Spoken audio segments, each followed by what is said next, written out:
Kiki et Eva s'étaient rencontrés un soir d'automne, alors que les feuilles mortes dansaient au gré du vent dans les rues de Ziguinchor.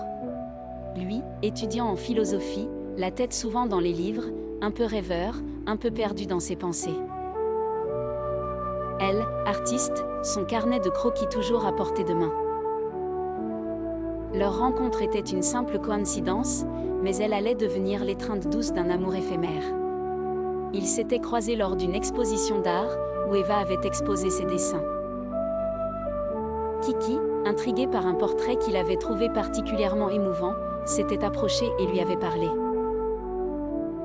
Elle avait souri, gênée au début, mais les mots avaient rapidement jailli entre eux, comme une évidence.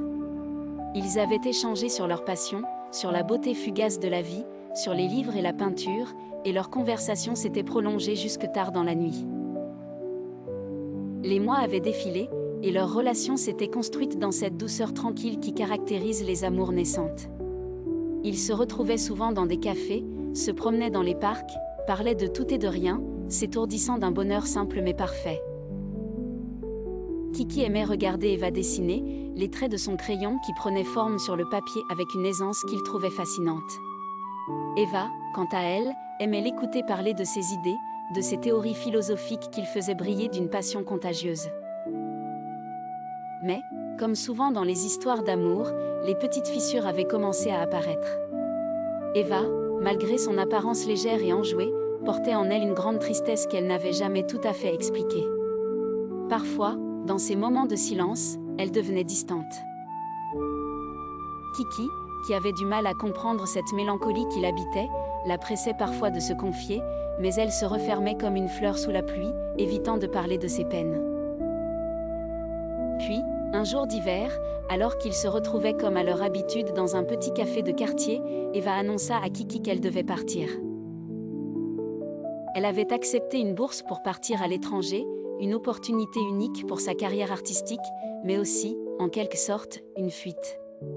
Kiki, abasourdi, chercha des mots pour l'arrêter, pour lui dire que leur amour pouvait tout surmonter, qu'ils pouvaient tout affronter ensemble. Mais Eva, les yeux remplis de larmes, lui expliqua qu'elle ne se sentait plus capable d'être celle qu'il attendait, que son âme était trop brisée pour se fixer dans une relation qui nécessitait de la lumière. « Je t'aime, Kiki, mais je ne peux pas continuer. Pas comme ça. »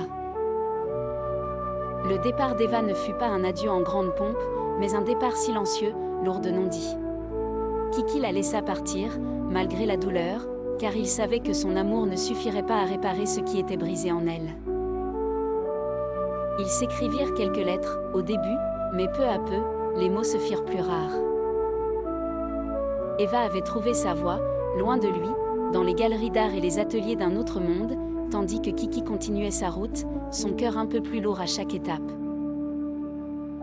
Les années passèrent, et bien que Kiki rencontrât d'autres femmes, bien qu'il continuât de vivre, quelque chose en lui resta figé.